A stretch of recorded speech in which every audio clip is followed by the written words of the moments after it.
So we talked to like several of the nature bees and stuff like that. What's up, brother? What's happening? All right, man. How are you? All right, good morning, everyone. Welcome to today's City Council workshop. We're happy to have you here with us, and we do ask if you would please silence your cell phones. And workshop is the hour before our meeting where council can discuss any agenda items before our meeting begins and receive any updates from staff. And we actually do not have anything on today's workshop agenda. So with that, I will ask council if there are any agenda items that you want to discuss before our meeting. All right, well, I actually do have one. 2025-50 is about the personal electric devices, scooters. If someone could walk us through this so we can ask some questions before we vote on it, I would really appreciate it.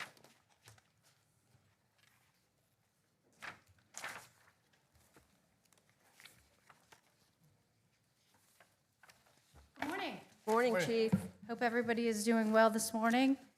Yes, ma'am. Yes, ma'am. Drew apologizes for not being able to be here this morning. He had a conflict. So if you remember from the presentation last week, we are implementing a ordinance that is addressing personal electric devices.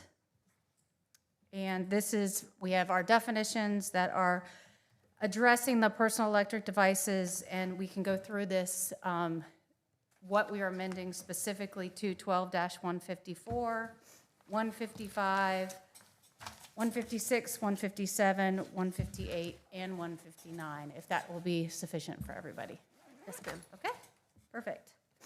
So, without being, we won't read everything verbatim, but we can just go in specific. We wanted to make sure that everybody understood what exactly the personal electric devices means, and that is an electric-powered wheeled device, including stand-up devices and seated devices.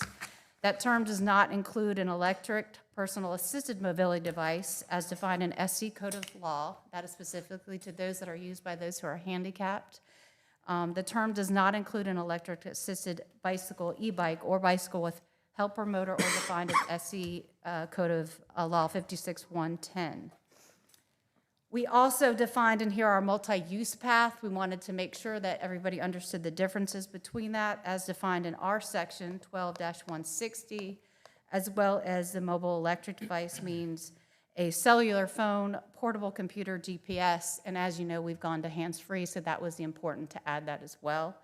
And then also our sidewalk as defined in 19-4. Any questions in reference to the definitions? All right. So we will go forward with regulating the use of the PEDs. So we felt it was extremely important to address upon the roadway designed for vehicle travel with a posted speed limit of more than 30 miles per hour except while crossing a crosswalk, going upon a public sidewalk, unless designed otherwise operated and device on a city-owned or operated property, including but not limited parking garages, parking lots, parks, or other recreational green space. As you know, when we talked about the presentation at the beginning of the month, we have had issues within our parks and some of our, obviously on our sidewalks, and those are some of the issues where we've had some traffic collisions coming across the sidewalks and not on the where they're supposed to be operated, so those are some of the issues that we've also addressed. Operate the PED carrying more than number of persons is designated and equipped to carry. Operate the PD at speed faster than 20 miles an hour. That is obviously another issue that we've seen within our community. In a reckless manner. You heard PFC Longshore talk about not obeying our traffic laws, which is a concern that has been seen throughout the city.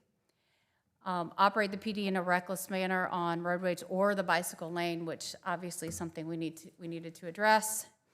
While holding or supporting a mobile electric device, we talked a little bit about that already with the hands-free.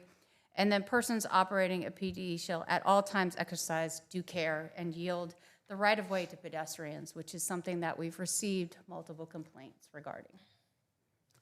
Chief, you said that they could operate on streets with 30 miles per hour speed limit or lower Correct. and may cross streets that are higher at crosswalks. Yes, sir.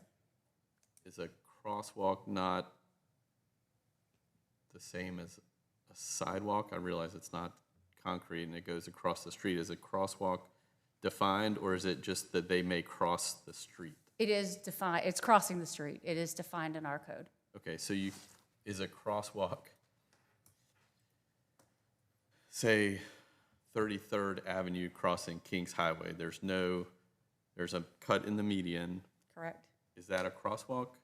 There's no, And I understand this is going to be, there's going to be some education that we are going to have to do. And that is why we are going to work with with the chamber. We're going to work with our communications team to make sure that it is defined and we can ensure that everyone understands the importance of where they're going to need to be able to cross But appropriately should they- at an intersection.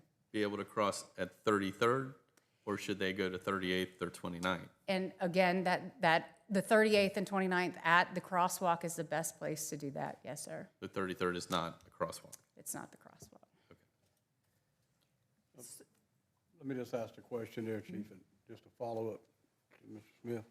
If, and I don't know if we're on the same sheet here or not about this, but a pedestrian can cross the street at 33rd and 17, is that correct? They can.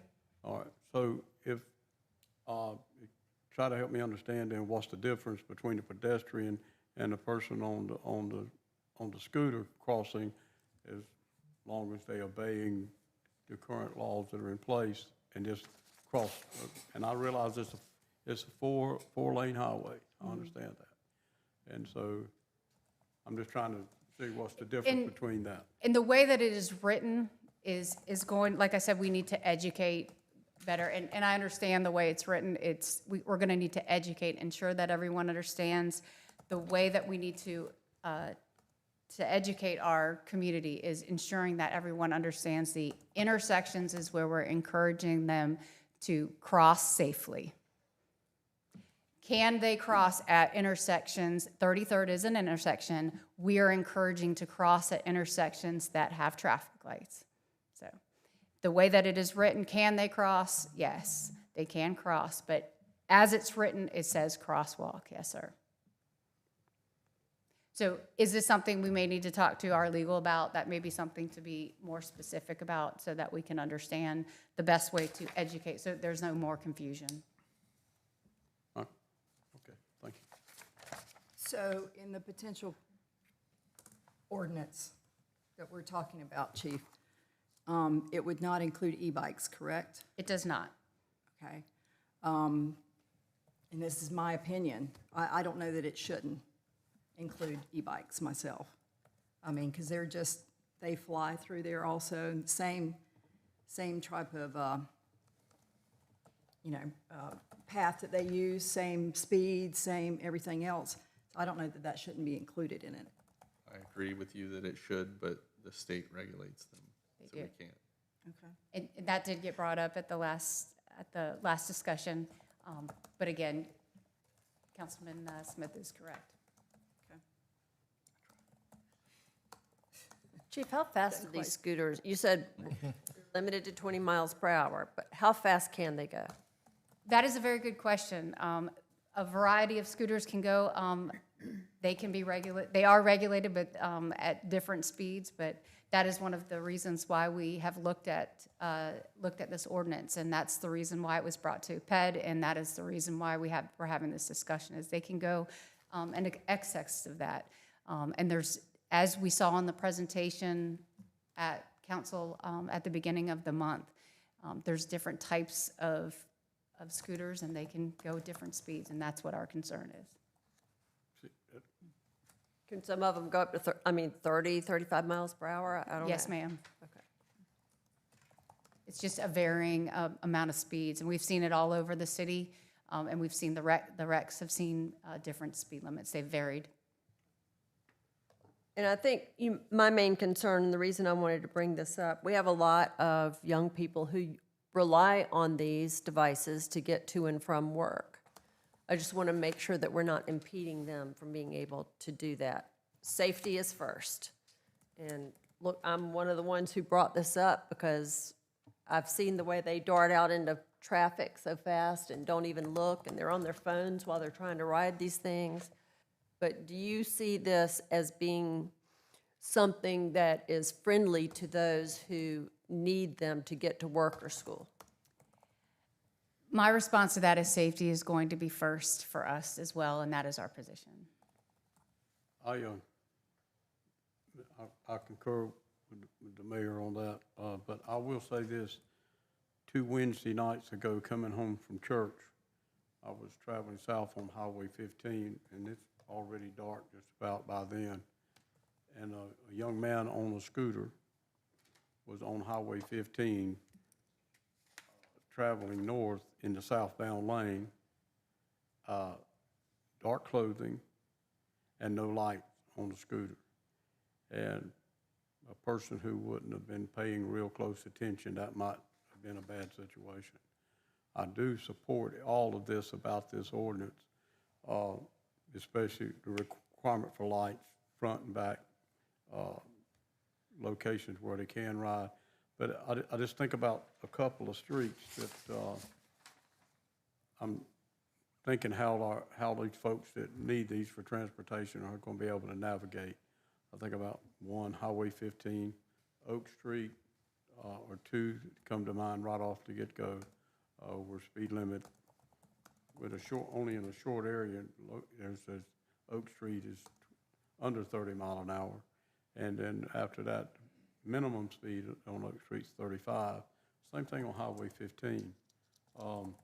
And those are 2 streets that are fairly heavily traveled. Motor vehicle or whatever. I'm just thinking about how we can work this to, because a lot of these folks are going to need to, they're not just going to go east and west, they're going to need to go north and south. They can't travel on Highway 17.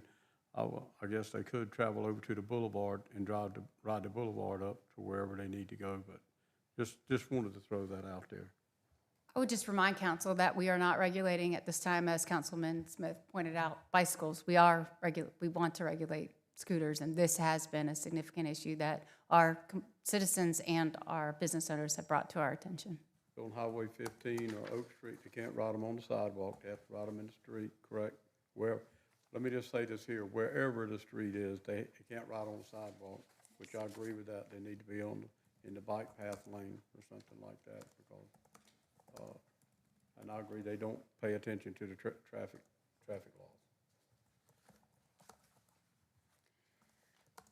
So as we've already touched on with the 12-156 bicycle lanes and roadways, we've touched on pretty much all of these already. Wherever a bicycle lane has been provided adjacent to the roadway, PDs are required to ride in the bicycle lane except when necessary to pass another operator, except as provided in subsection C. Every PED shall be ridden as near to the right side of the roadway. I will just point out that I know that has been brought up by some of our citizens as far as riding on the right side. That does mean flow of traffic. That is it's not specific to understanding that, but in section 56.5, 3430 of our state law, it does talk about with the flow of traffic, and that is specific to the state law as well. A PD may be ridden in a lane other than the right lane only if one lane is available, if it permits the PED to continue. So then we move to the signaling turns. A PED operator shall. Can you stop for a second? Yep. A PED, I was reading this yesterday. A Yes, sir. PED may be ridden in a lane other than the right-hand lane only if one lane is available that permits the PED to continue on the intended route. That means it needs to be in the right lane unless it's turning left. Correct. And there is a left turn lane. That is correct. And that's the wording we chose for that?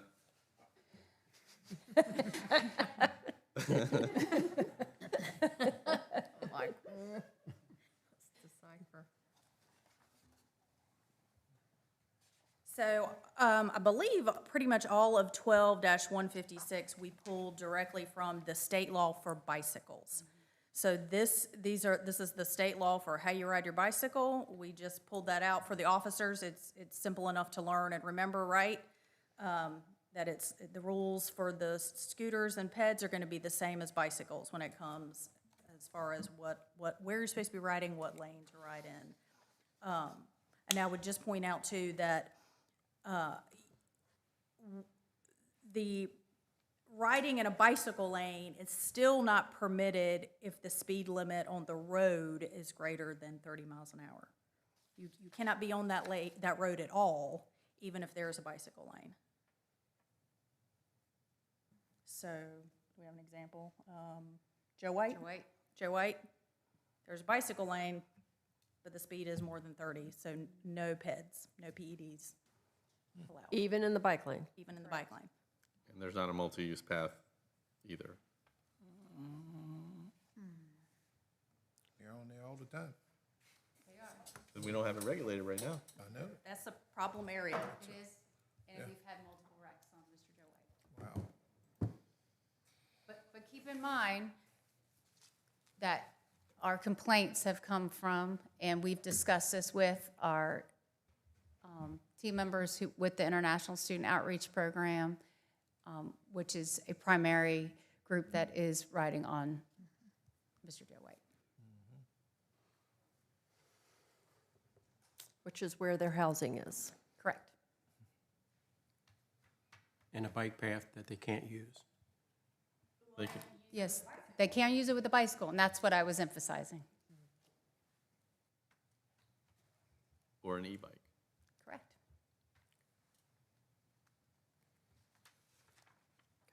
And the International Student Outreach Program is committed to education, which we have been doing for 11 years, and continue to educate.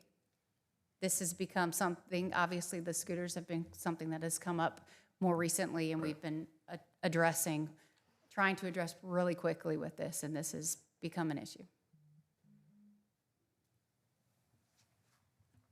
I've got one more question on the next one. Absolutely.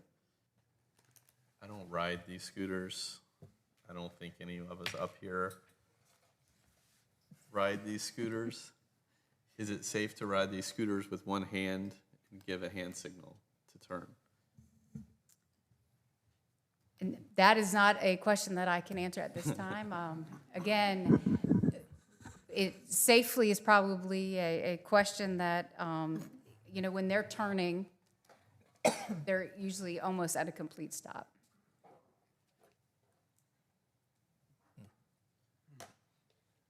Just imagine, I know you can ride a bike with one hand, or you can ride a bike with no hands, but the way these scooters are with the tiny wheels, and your hand's so close to the center bar, can you ride it with one hand? I'm gonna look into it. I'll get back to you. We will do the same. You want me to get one Sounds on like you campus need to for be you the one to today? try it. I have to get a helmet and some wrist guards and elbow pads and give it a shot. I'm not so sure. I watch some of these kids riding these things, and I don't know that they can let go of either side of the handlebar. Well, they're Well, they holding a do with their cell while they're phone, riding. so. Capable with, I've seen I've with never cell seen phones. one using a cell Just phone. like this. I've always seen them holding on to both handles on that thing. I've seen They're not many the of most them looking at a stable cell things in the world. phone while they're riding the scooter. Just right all over the place. Against traffic, they're just Of course, they're zipping and zapping. 40, All right. 50 years younger than I am too, so it makes a difference. So I'll just finish up the signaling. The last section is a violation of section is punishable by a $25 fine. And that is, section 158 is required equipment. We've talked a little bit more about that, is between the hours of sunset and sunrise, PED must be equipped with an operable lamp on the front, which must emit a white light visible from distance. And as Amy's already mentioned, a lot of this is reflective of what we do with our bicycles, which is required 500 feet to the front and with a red reflector on the rear that must be visible from all distances from 50 to 300 feet to the rear, with directly in front of the lawful upper beams of the headlights. We did feel this was important. We did talk a little bit about what else could it be helpful with this, and that is why it's pretty expansive. It was also brought up possibly a traffic vest. We could not find anywhere else that's been required, whether it was an e-bike, whether it was a bike. There's no other place where it was required. So that is why we did not add anything additional at this time. And lastly, section 12-159 is the penalties. We added in here the otherwise set forth here in violators of this article will be subject to a fine of $100 or 30 days in imprisonment. Other specific questions? Chief, are other cities starting to implement ordinances related to these vehicles for these devices?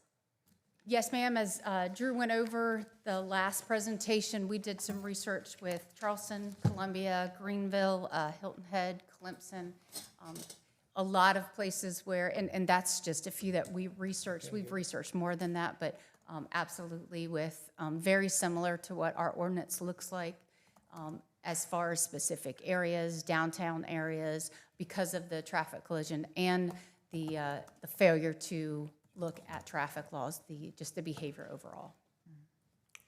I appreciate you taking time to walk us through Absolutely. this. And we'll follow up on the questions that you have had. Thank you. Thank you. Thank you, Chief. Okay, does anyone have anything else for workshop? All right, our meeting will begin at 10 a.m.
Good morning, everyone. Welcome to today's City Council meeting. We're happy to have you all with us. I would ask if you would please take the time to silence your cell phones.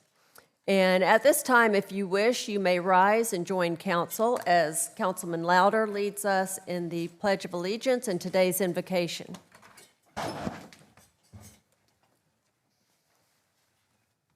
Our fathers, we join together this morning. We're so thankful for all the wonderful blessings of life that you continue to give us, the blessings you continue to give our city, and we're just so grateful of that. Now, Lord, as we go through the business today in our meeting, that everything that we do is for the betterment of our city and the betterment of our residents as well and the visitors alike. And also, Lord, we just ask you to continue to bless us. And Lord, I just, for a moment, just would like to ask that you just please put your arms around all the people who have suffered from gun violence in our country. It's just somehow or another, Lord, we just got to, your blessings, your guidance, your grace, that we changed the way some of these things are taking place in our country. Again, Lord, we thank you for everything you've done and all you're going to do. And all these things, Lord, we ask in your name. Amen. Amen. Amen. I pledge allegiance to the flag of the United States of America and to the republic for which it stands, one nation, under God, indivisible, with liberty and justice for all. Thank you, Mike.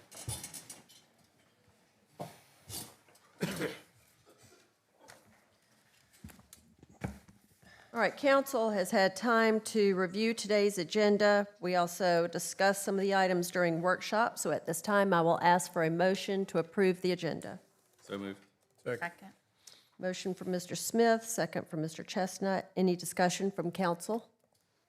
Any discussion from the public? All those in favor? Aye. Aye. All those opposed? Motion carries. May I please have a motion to approve our meeting minutes from September 9th, 2025? Motion approved. Second. Motion from Mr. Chestnut, second from Mrs. Hatley. Any discussion from council? Any discussion from the public? All those in favor? Aye. Aye. All those opposed, motion carries. Our first proclamation today is to declare September 15th through October 15th as Hispanic Heritage Month. I'd go ahead and ask anyone who's here to come stand with me as I read this, to please come on down. And any city employees who want to come show support for this month, please come on down as well. There's a fair amount of city employees here, so come on down. And I specifically have Manny and his beautiful daughter, Anastasia, here, and Max for National Hispanic Heritage Month. I think this is your all's third time standing up here with this. So thank you all for being here, and thank you everyone behind us who are showing support today. All right, National Hispanic Heritage Month, September 15th through October 15th, 2025. Whereas National Hispanic Heritage Month is celebrated nationwide from September 15th through October 15th each year. And whereas the observation began in 1968 as Hispanic Heritage Week and was expanded by President Ronald Reagan in 1988 to cover the full month celebrated today. And whereas the month is significant as the anniversary of independence for the Latin American countries of Costa Rica, El Salvador, Guatemala, Honduras, and Nicaragua, while Mexico and Chile celebrate their independence days on September 16th and 18th, respectively. And whereas the Myrtle Beach Human Rights Commission looks forward to celebrating Hispanic Heritage Month with the greater community to highlight the rich heritage, art, history, food, music, and traditions of the 26-plus Latin American nations. And whereas Latinos are descendants from Latin American countries and may speak a variety of different languages, and Hispanics are individuals who speak Spanish and are descendants from Spanish-speaking countries, including Spain. And whereas the city of Myrtle Beach is committed to recognizing Latino, Latinx, and Hispanic culture and heritage as an important part of our city and our strong, inclusive community. Now, therefore, be it resolved that the city of Myrtle Beach hereby proclaims September 15th through October 15th as National Hispanic Heritage Month and calls upon our residents and businesses to observe the history and significance of the occasion and the many people it honors. Signed this 23rd day of September, 2025. I know they don't want to speak, you don't have to, so thank you guys. Thank you.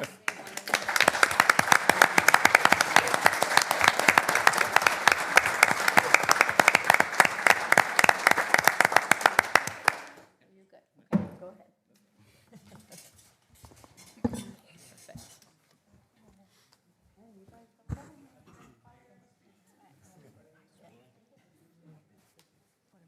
And thank you, everyone else, for coming up here. That was very nice. Appreciate everything you do, man. Want to get everybody's attention? Bring the baby with you. Hey there.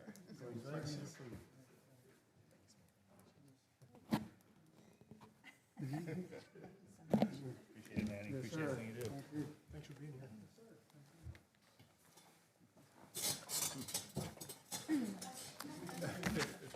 Okay, and our next proclamation declares the month of October as Fire Safety Month. The chosen one is coming down. The Mr. chosen Don one. Evans, Goes in. PIO friend. I All bet right. he's willing to speak. Fire Safety Month, October 20. Here we go, guys. All right, whereas the city of Myrtle Beach is committed to ensuring the safety and security of all residents and visitors. And whereas fire is a serious public safety concern both locally and nationally, and homes are the locations where people are at greatest risk from fire. And whereas the majority of U.S. fire deaths occur in the home, and cooking is the leading cause of home fires and fire injuries. And whereas working smoke alarms cut the risk of dying in a reported home fire nearly in half, and fire sprinklers further increase safety and survival rates. And whereas the Myrtle Beach Fire Department is dedicated to reducing the occurrence of fires and fire injuries through prevention, protection, and education. And whereas Fire Safety Month provides an important opportunity for Myrtle Beach residents to take steps to protect their homes and families from fire by checking smoke alarms, practicing escape plans, and supporting community fire prevention programs.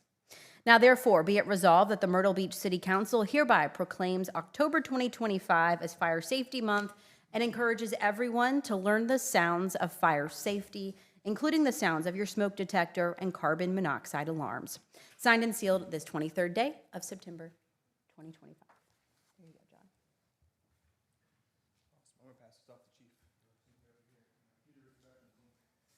John.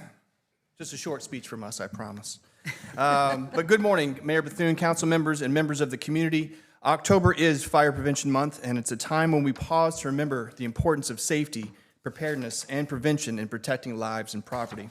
Across the nation, fire departments dedicate this month to raising awareness and providing education. And here in Myrtle Beach, our fire department has gone above and beyond in its commitment to serving our community. Fire Prevention Month began after the Great Chicago Fire, which ravaged the city of Chicago from October 8th to the 10th in 1871, highlighting the need for improved fire prevention efforts across the nation. During this event, 300 people died, 17,000 structures were destroyed, and 100,000 people became homeless. But from this tragedy, the fire service rose to the occasion to do its best to prevent this kind of tragedy from ever happening again. The Myrtle Beach Fire Department is not only does not only respond to emergencies, they are working every day to prevent them. Through school visits, community workshops, and hands-on fire and life safety training, our firefighters are teaching children, families, and businesses how to stay safe. Our community risk reduction team, with the help of our station crews, has partnered with our neighborhoods to provide smoke alarms, fire extinguisher training, and home safety checks. We're out in our schools ensuring that our youngest citizens know that firefighters are their friends and that they know what to do in the event of a fire, and we are reaching our seniors with important reminders on cooking and electrical safety at neighborhood watches and other community events like our Public Safety Day and National Night Out, which are coming up Saturday, October 4th and Tuesday, October 7th, respectively. This year, the department has completed another successful Citizens Fire Academy, giving residents firsthand experience in the life of a firefighter and strengthening a bond between our fire department and the community we serve. Volunteers and staff alike have spent countless hours at community events, not only answering questions, but building trust and sharing life-saving information. Our junior firefighter program has continued to grow each year, and after just 3 years, has yielded 7 new homegrown employees to the city of Myrtle Beach. Fire prevention is not just a responsibility of firefighters, it's a shared duty that we all have as our neighbors and community members.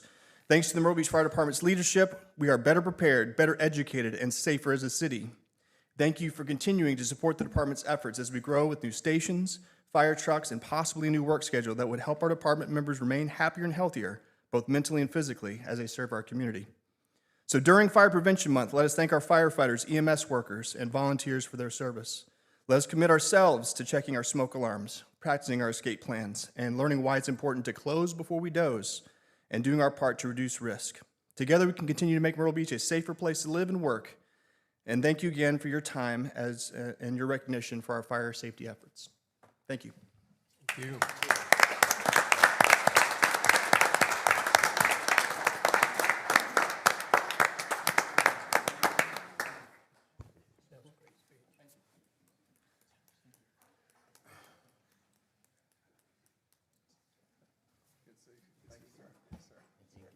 Get a handshake. Be smart. Thank you.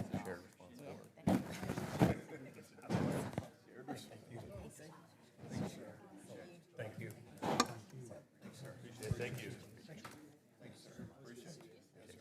Hey, man. See you guys.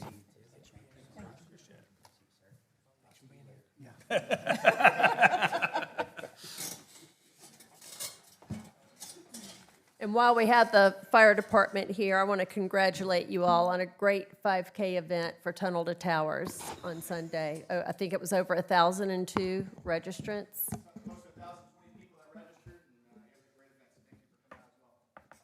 Great job. My wife got third in her age group.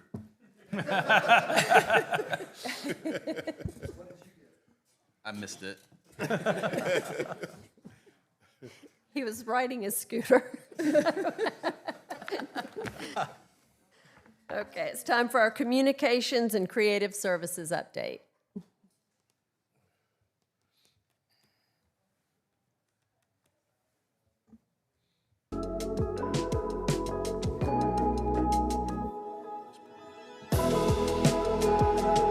Hey City Council, Patrick Lloyd here with your communications update. Now stick with me here because the next meeting isn't until October 14th, so we've got a lot to get to. In honor of 9/11, the fire department hosted its annual stair climb at the Yachtsman, and the recreation division hosted a stair climb at Crabtree Memorial Gym. The city's remembrance ceremony took place at the Unity Memorial in Warburg Park. It was well attended, as always. In the Arts and Innovation District, widened sidewalks along Broadway Street and 8th Avenue North are almost complete. The roads should be paved and pavers installed by early October. It's pretty exciting. It'll be our first glimpse into the future of downtown. Crews continue to work on the 5th Avenue North drainage pipe project. Detour signs are up in the area between Kings Highway and Flag Street. The project is expected to wrap up by the end of the year.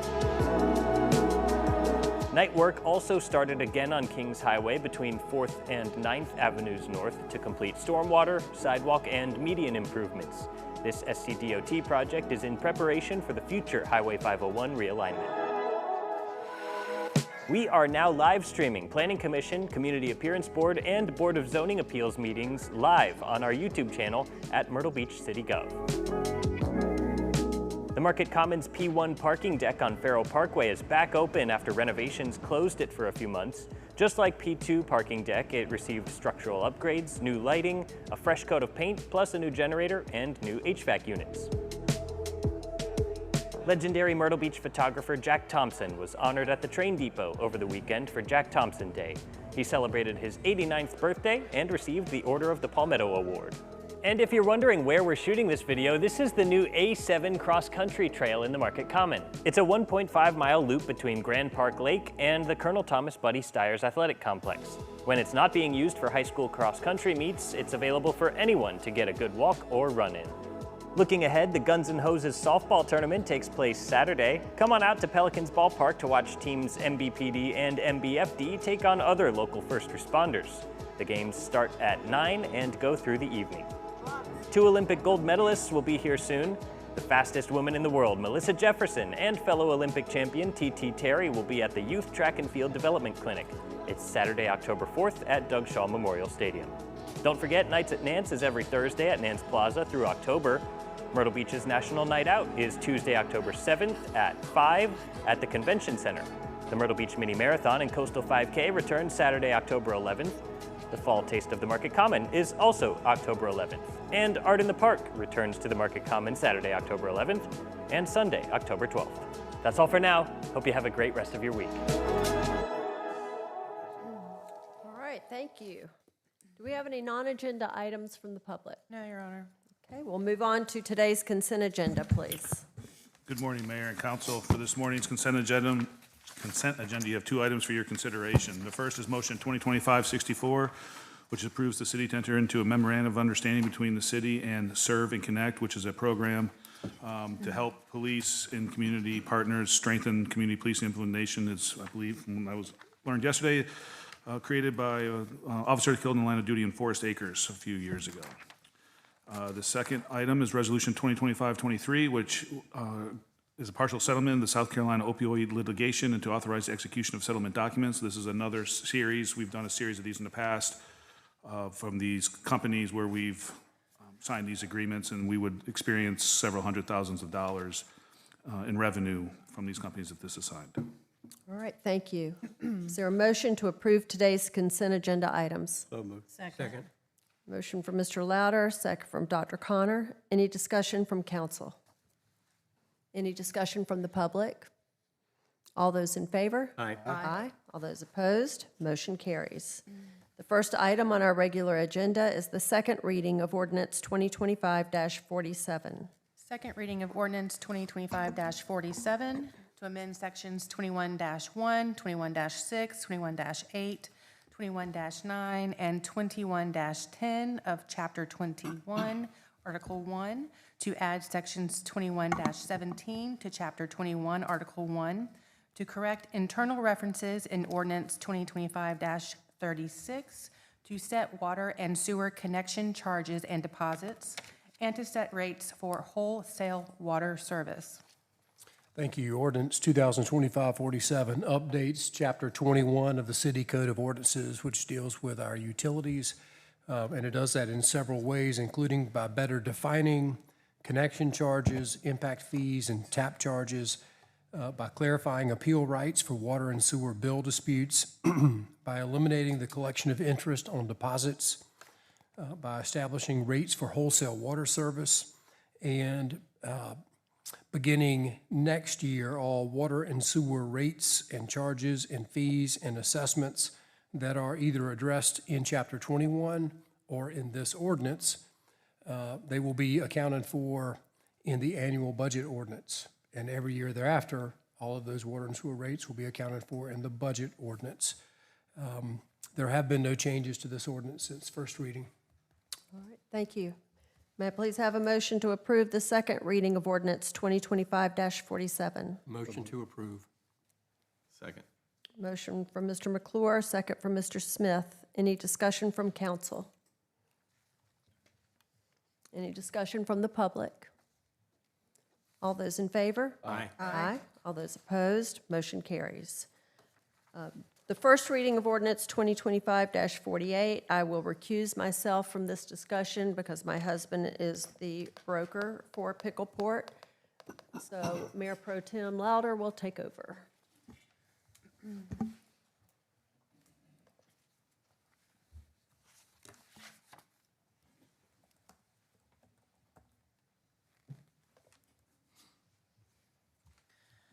First reading of ordinance 2025-48, approving the execution and delivery by the City of Myrtle Beach, South Carolina, of a concession agreement between the city and Pickleport Myrtle Beach LLC with respect to a 6-acre portion of PIN number 443-0000-0015 in the City of Myrtle Beach. Thank you. Council, thank you for the opportunity to be here. Just to revisit this item and hopefully finalize this item, we brought to you back in January a letter of intent from Mr. Hunsucker and Pickleport LLC to investigate at that time, to begin investigating the feasibility and construction costs related to a a public pickleball facility on 6 acres at Whispering Pines in what has been up until now unutilized property. Mr. Hunsucker has continued to go through and execute all of the items that we ask him to do as a part of that letter of intent. We have gotten National Park Service agreement or approval on the concession agreement. It's important to note that this is a concession agreement, which this means this is a form of a partnership between the city of Myrtle Beach and the owner of the business and the occupant of the building. And so we are happy to bring this to you today. Again, we all recognize the growing pickleball industry and sport and the interest surrounding pickleball. Just to give you a couple of details, Mr. Hunsucker is here. He will give you a brief presentation here momentarily, but I think he expects to spend north of $5 million of private money to improve a public facility and own public property. At the end of the term, it's important to note, at the end of the term, if we so choose, whatever is there comes back to us, or either he has to, return the site to its level and clean state. The concession fee, the payment he will make to us during the first 2 years is $17,500 for the first 2 years or until he receives a certificate of occupancy. So he'll be paying us half rent during construction. And at the end of that construction period, he will pay us $35,000 a year for years 3 through 5. Year 6 through the end of that term, it will escalate based on inflation and a consumer price index adjustment. Happy to answer any questions. Happy to talk through any particulars. Also, Mr. Hunsucker is here to give you a little bit of an update from him. Yes, sir. Let's first get a motion and a second. Do we have a motion for first reading on ordinance 25-49? So moved. Second. Have a first and a second. Any discussion by council? Brian, what are our responsibilities in this? Not much. He is responsible for 100% of the construction of the facility. He is responsible for 100% of the maintenance of the facility. He has a very specific use, pickleball sports, racket sports, and some associated uses on the property. We will oversee that as a part of the partnership, but outside of that, this is on him. And as I said earlier, we recognize the need for additional pickleball facilities. This allows us to add pickleball facilities without us having to be the ones to build them. Okay. Mr. Tucker, you and I had this discussion, but I think it's important for everybody here to understand. I had questions from residents about how did we establish the fees and the charges that we're going to charge Mr. Hunsucker for this facility over the term. Are we discounting it? Are we giving it away? Those were all the questions. You and I had a very lengthy discussion, and I would appreciate it if you'd just quickly let everybody know how we came to those fees. Be happy to. Let me back up one step and just everyone can recognize the limitations of the property. That property was conveyed to the city of Myrtle Beach by the federal government when the Air Force Base was shuttered. Part of the conditions of that conveyance was that property has to be used for public recreation, number one. There are some additional limitations that continue to hold with the property, one of which being significant impact would be the user of that property, whoever it is, cannot have any liens or mortgages placed on the property. It has to be held lien-free. I address both of those things because both of those things would have a significant impact on valuation of the property. We have had those questions also. Comparatively, if you look at the Whispering Pines is really the only other property in the city that has those same constraints. If you go out to a regular piece of property on Kings Highway or Highway 501, it doesn't have those constraints. And anytime you put a constraint on a piece of property, it impacts the value. Having it have to be used for public recreation has an impact on value. Candidly, the more impactful piece of that is the operator, in this case, Mr. Hunsucker, cannot have a mortgage on the property. He cannot have liens on the property. So he has to figure out another way to finance the project, which has a significant impact on the valuation of the property. So candidly, we looked at what we were collecting from Whispering Pines, and just to give you those numbers, Whispering Pines is roughly 210 acres. We collect about $184,000 a year from Whispering Pines. If you break that out to per acre per year, that's less than $1,000 per acre per year that we collect for Whispering Pines.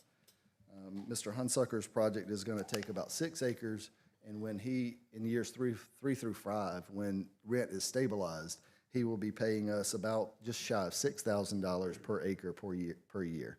So we are collecting substantially more from this new project than we have been from Whispering Pines. If we were to do an appraisal, the appraiser would go out and try to find comparable properties to compare it to. You can't necessarily find other properties in the city, or very rarely anywhere, that have those constraints, that it has to be used for public recreation and it cannot be encumbered in any way. Those two factors alone limit any comparables. And again, I would argue that we are, based on what we're collecting from Whispering Pines, we're not discounting the rate at all. If anything, we're doing quite well. So thank you, Dwight. Thank you. You're quite welcome. And Whispering Pines was not a forest when we leased it out. It was already operating golf course. Yeah, and that's a whole nother argument. Yes, it was obviously, it had to be brought up to speed when we conveyed it, or when we made an arrangement with the current operator.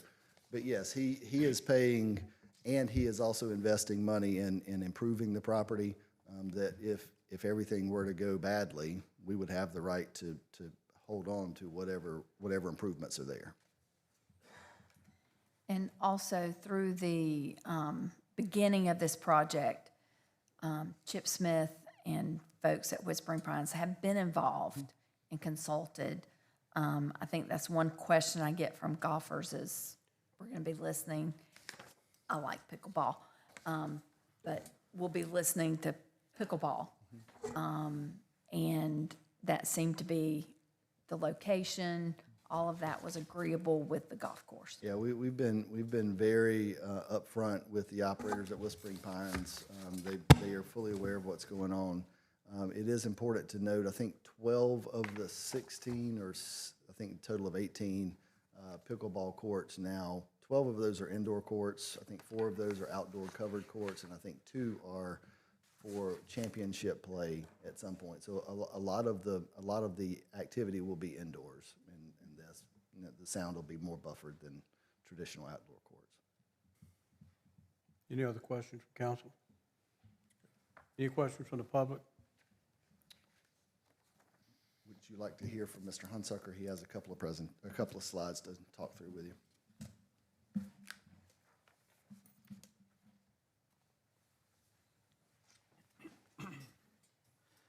Good morning, Council. Dwight Hunsucker. First of all, thank you for your service and support of our great city. Just take a couple minutes to update you on what the Pickle Port is, what we've been doing since I last spoke with you back in January. Next slide, please. This is an artistic rendering of that 6-acre site plan.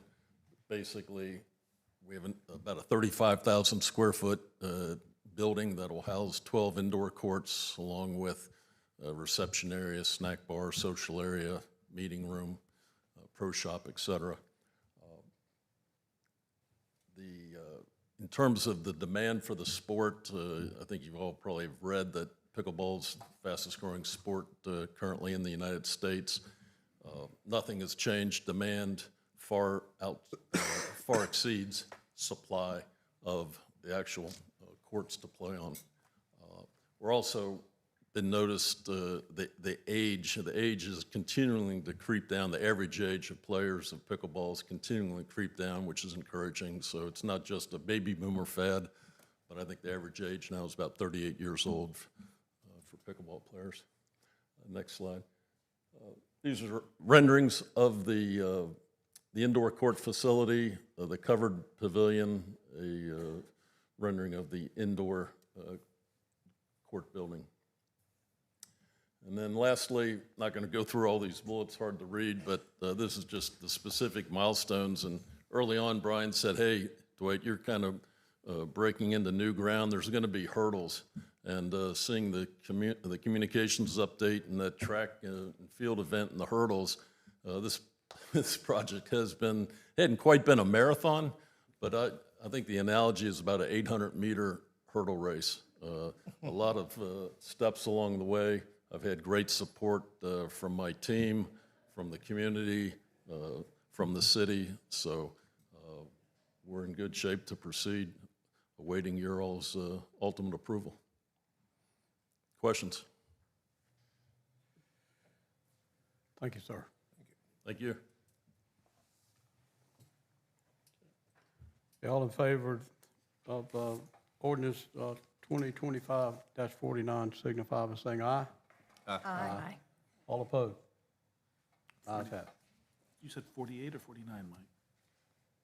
Oh, my bad. You go, Mike. Yeah. 48. 48. My bad, 48, I didn't roll down. So it is 48.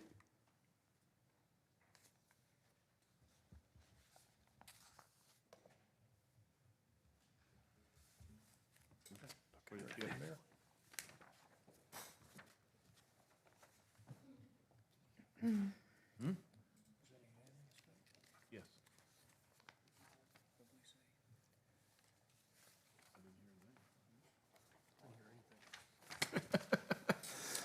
All right, next we have the first reading of ordinance 2025-49.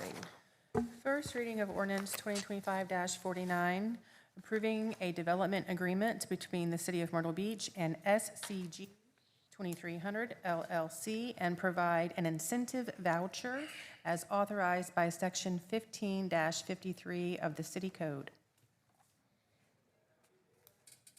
Thank you. Me again.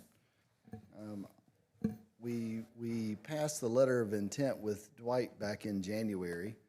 We also approved a planned unit development ordinance 2024-25 also in January. I think it was actually at the same meeting for a new tower to be built at 23rd Avenue North.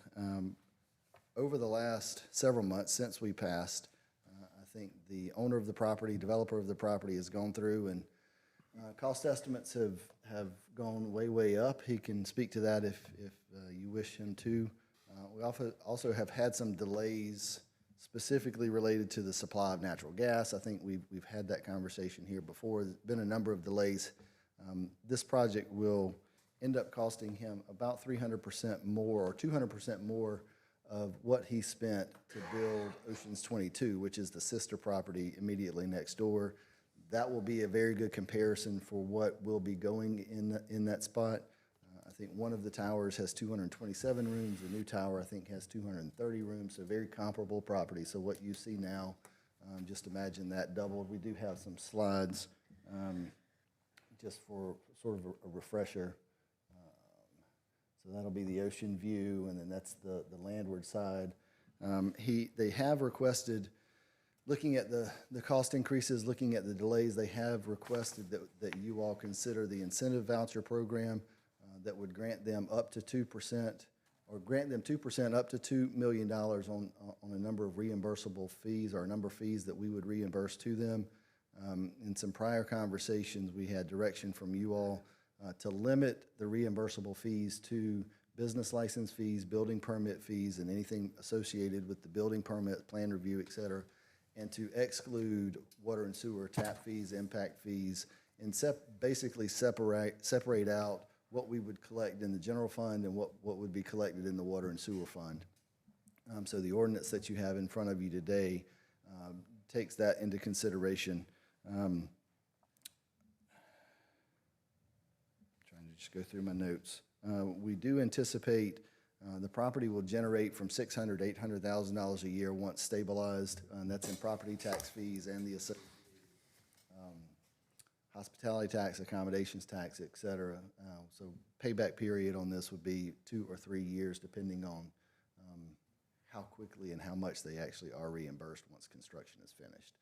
It's important to note, we don't reimburse them the fees until the project is completely finished and CO'd, and they produce a property tax bill showing that it's now on the tax rolls. So we have all of those checks and balances in place. I'm happy to answer any questions. I know Mr. Daniels and Mr. King are here if you would like to hear from the applicant. Okay, let us get a motion on the table. Is there a motion to approve the first reading of ordinance 2025-49? So moved. Second. I'm going to go with Ms. Hatley as a first, Mr. Louder as a second. Any discussion, questions from council? Brian, you said that this is capped at $2 million, 2% or $2 million. Correct. And it's 2% of the total construction cost. So at $100 million, they would get 2%. Correct. At $200 million, they would get 1%. Correct. And how much did you say they were spending? 230 million. I'm not sure if I did actually say it, but it's a $230 million investment, which is likely to be one of the largest, if not the largest, we've seen in the city ever. And So this will- $230 million. And this will be a rebate of less than 1%. We keep saying 2%, but Right. really it's less than 1% of what they're spending, and it's a rebate of fees that they are paying to the city. Correct. They will pay all of the fees as they normally would. If they deliver the building within the 5 years, and if they build what they say they're gonna build, then they will request the reimbursement at that point. It's also important to note, I left this out, they will also spend about $4 million as it relates to the PUD ordinance and the PUD fees to improve 23rd Avenue corridor. So they will also be spending an extra $4 million in improving that 23rd Avenue corridor. And what fees would they be paying if they didn't build this building? As far as a breakdown, I mean, they would be paying, maybe paying traditional business license fees, traditional building permit fees. If they didn't build anything? Well, if they didn't build anything, they would not be paying anything. Okay. And we would not be reimbursing anything. All right. And Brian, remind me, when's the sunset date for this particular PUD? 5 years from adoption. From adoption, which would be today? Actually, No. in 2 weeks. Second reading. Second reading. Second reading, excuse me. Yes. And would you please just reiterate so that we're clear that everyone understands, even though this is a rebate, we will recoup these dollars. Sure. Absolutely. From the fees, from the revenues and taxes that are generated from this project. The applicant, actually, if you look at the back of this on Exhibit 3, the last page is a summary of charges that the developer and the owner of the property have estimated they will pay.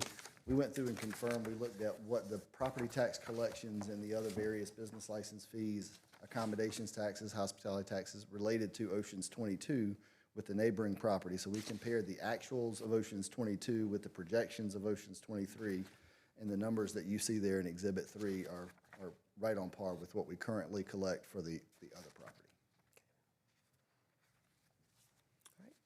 Any other questions from council?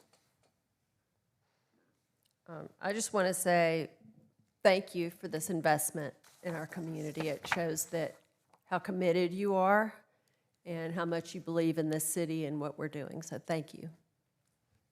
Is there any communication from the public? Okay. All those in favor? Aye. Aye. All those opposed? Motion carries. First reading of ordinance 2025-50.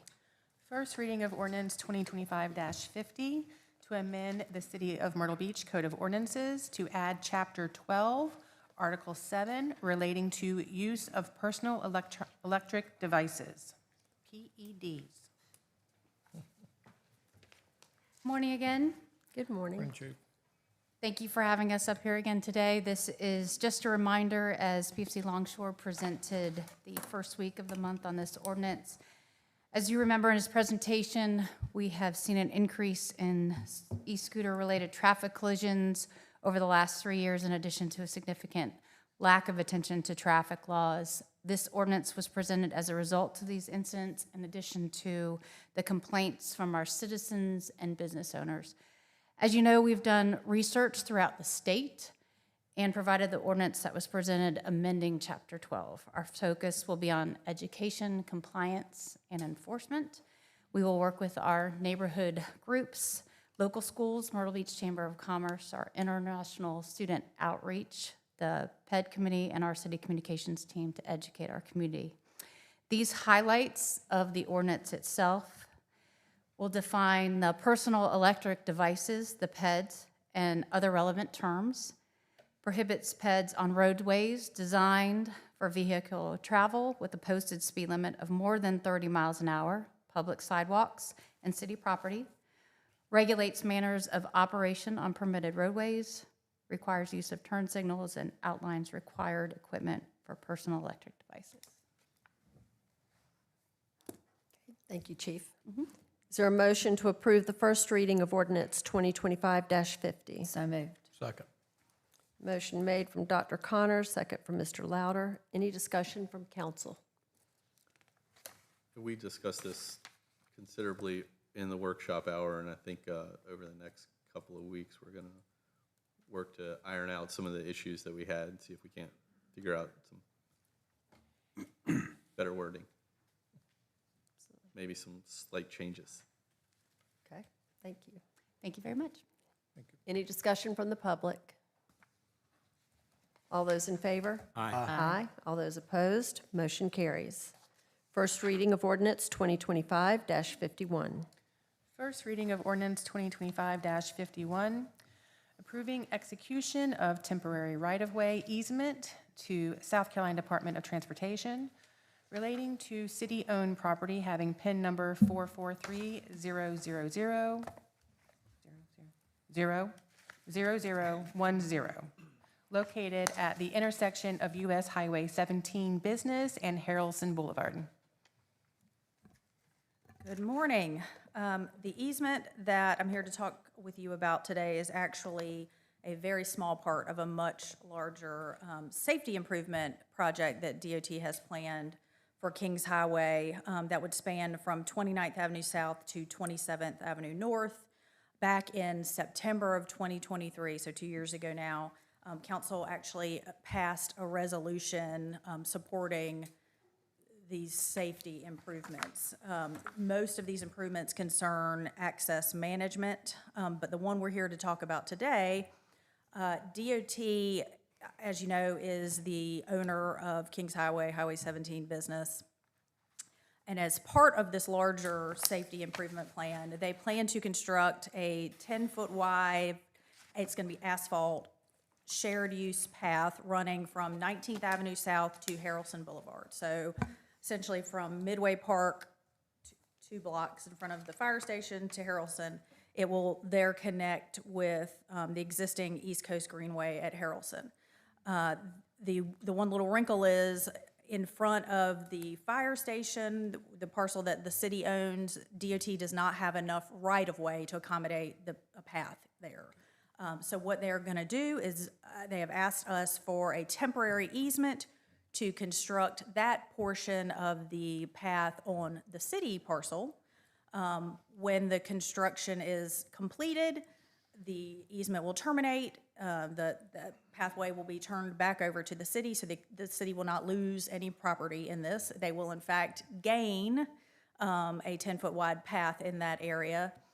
And for our trouble, DOT is required to compensate us $18,700 for the temporary use of our property. So that's pretty much the highlights. I'm glad to answer any questions if you have them. All right, thank you, Amy. Is there a motion to approve the first reading of ordinance 2025-51? So moved. Motion from Mr. Louder, second from Dr. Connor. Any discussion or questions from council? We've done a couple of these where they provide us with an improvement and pay us to make that improvement. Yes, It isn't that blows fantastic? my mind how it works, but That's how it works. will I be able to ride my personal electronic device on this path? You know, this one I think you will, because it's of the width. It's not a sidewalk. All right. Just keep it under 20 miles per hour. Under 20 miles? What brand do you have, Councilman? It's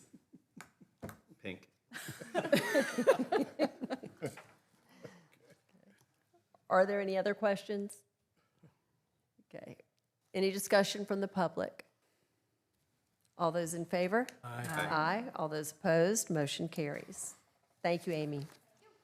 Motion 2025-65. Motion 2025-65 to transfer $328,975 from the Pelicans Renewal and Replacement Account, and to also recognize Horry County's 30% contribution of approximately $655,000 toward the immediate concrete rehabilitation work.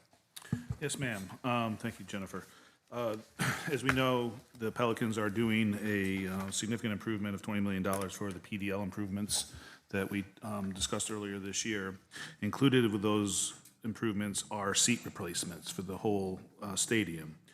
What is not covered in that PDL is the concrete work that the seats sit on, which is the city's responsibility, which is what this motion addresses. The money to fund that concrete work is going to come from basically three sources. One is residual savings that we have from the work that we've already authorized of around $750,000. And then almost $329,000 from the renewal and replacement account, which is a holdover from the current lease, or the lease that just expired from 1998. We were required to put $300,000 in there for renewal and replacement, things that come up from time to time. Whenever that money is used, we would have to replace it. And currently, there's almost $329,000, which is the $300 and the associated accumulated interest. And then 30% would come from Horry County as we continue to work to unwind the agreement that we have with them. This will get the work done. And the time is to do it is now because of this off-season. All right, thank you. Is there a motion to approve? Motion 2025-65. Motion to approve. Second. Motion from Mr. McClure, second from Dr. Connor. Any discussion from council?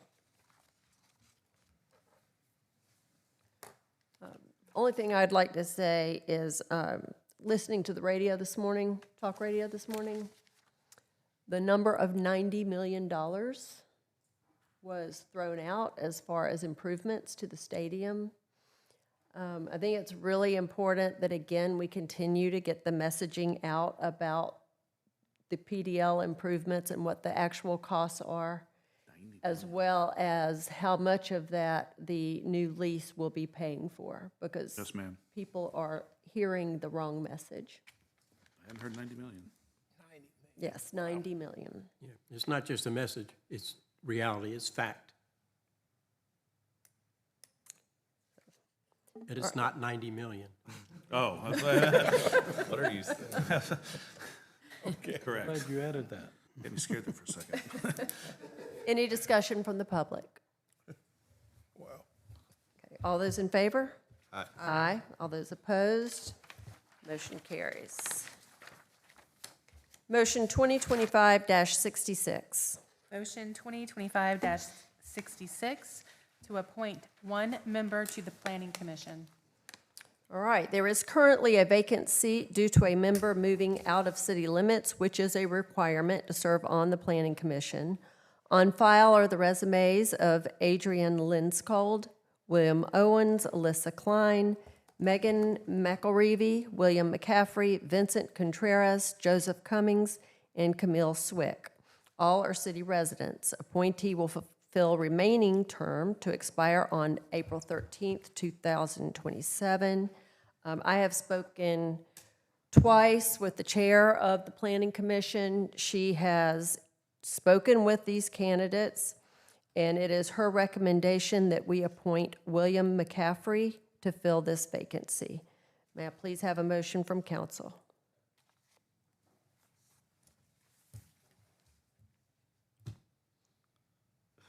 Is there a motion from council to make an appointment? Madam Mayor, I make a motion, we appoint Joseph Cummings. Second motion. Okay. Any discussion from council?